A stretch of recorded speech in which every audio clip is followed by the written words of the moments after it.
5 કરોડના ઘઉં એને વિતરણ કરવાનો ખર્ચો 200 કરોડ હોય કોઈ દી આવું? કિલો ખાંડ લ્યો 35 રૂપિયાની અને લઈને ઘરે પોગાડવાનો ખર્ચો 135 આવું હોય? મને આ વસ્તુ લેખિતમાં આપી છે, લેખિતમાં મંત્રીએ સહી સાથે.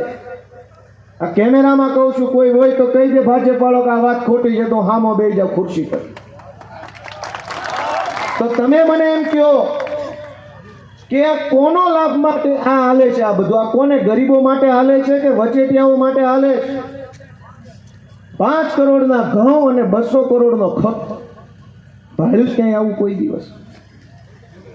અને બીજો મુદ્દો કે વિધાનસભાની માલિપા મેં સરકારને પ્રશ્ન પૂછ્યો કે ગુજરાતના અનેક ગામડાઓમાં એવા ગરીબ પરિવારો છે કે જેની પાસે રહેવાનું મકાનની સગવડ નથી, બહુ ગરીબ છે, એટલે એ ગામની સરકારી